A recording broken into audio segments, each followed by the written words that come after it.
ನಿಮ್ಮ ಜೀವನದಲ್ಲಿ ನೀವು ಅಂದ್ಕೊಂಡಿರೋ ಕೆಲಸ ರೀಚ್ ಆಗ್ತಾ ಇಲ್ವಾ? ಲೇಟ್ ಆಗ್ತಾ ಇದೆಯಾ? ನಿಮ್ಮ ಗುರಿ ಮುಟ್ಟಕ್ಕಾಗ್ತಾ ಇಲ್ವಾ? ಸಾಧನೆ ಮಾಡೋಕ್ಕಾಗ್ತಾ ಇಲ್ವಾ? ನಿಮ್ಮ ಲೈಫಲ್ಲಿ ನೆಮ್ಮದಿ ಇಲ್ವಾ? ಸೊ ಇದೆಲ್ಲ ಯಾರು ಕಲಿಸ್ಕೊಡ್ತಾರೆ? ಇದಕ್ಕೆಲ್ಲ ಪರಿಹಾರ ಏನು? ನಮ್ಮ ಪರ್ಪಸ್ ಆಫ್ ಲೈಫ್ ಏನು? ನಾವೇನು ಹುಟ್ಟಿದ್ದೀವಿ? ಸೊ ನಮ್ಮ ಜೀವನ ಒಂದು ಬ್ಯಾಲೆನ್ಸಲ್ಲಿ ಹೋಗ್ಬೇಕಂದ್ರೆ ನಾವೇನು ಮಾಡಬೇಕು? ನಮಗೆ ಬ್ರಹ್ಮಜ್ಞಾನ ಬೇಕಾ? ಪರಮಜ್ಞಾನ ಬೇಕಾ?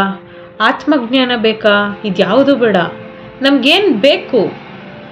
ಬೇಸಿಕ್ ನಾಲೆಡ್ಜ್ ಬೇಕು, ಸಾಮಾನ್ಯ ಜ್ಞಾನ ಬೇಕು.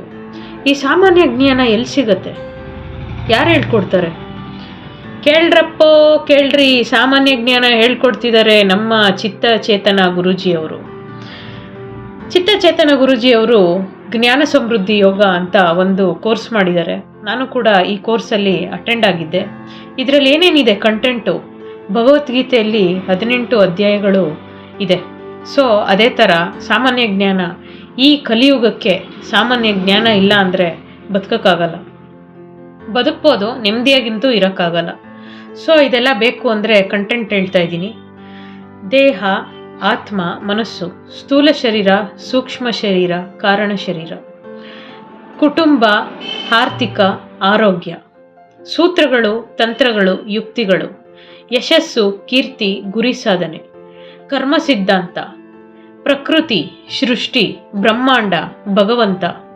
ಇದೇ ಥರ ಇನ್ನು ಪಾಯಿಂಟ್ಸ್ ಇದೆ, 21 ಪಾಯಿಂಟ್ಸ್ ಇದೆ. ಸೊ ಈ ಒಂದು ಕೋರ್ಸನ್ನು ಅಟೆಂಡ್ ಮಾಡಿದ್ರೆ ಇದೆಲ್ಲ ಜ್ಞಾನ ನಮಗೆ ಸಿಗುತ್ತೆ. ನಮಗೆ ಬದುಕಕ್ಕೆ ಬೇಸಿಕ್ ನಾಲೆಡ್ಜು ತುಂಬ ಇಂಪಾರ್ಟೆಂಟು. ಬನ್ನಿ ಎಲ್ಲರೂ ಆತ್ಮ ಸಮೃದ್ಧಿ ಯೋಗಕ್ಕೆ ಜ್ಞಾನವನ್ನು ಪಡೆದುಕೊಳ್ಳಿ, ಸುಖಭರಿತ ಜೀವನವನ್ನು ಜೀವಿಸಿ. ಸರ್ವಂ ನಿಸರ್ಗಾರ್ಪಣಮಸ್ತು, ಸರ್ವಂ ಚಿತ್ತಚೇತನ ಬ್ರಹ್ಮಾರ್ಪಣಮಸ್ತು.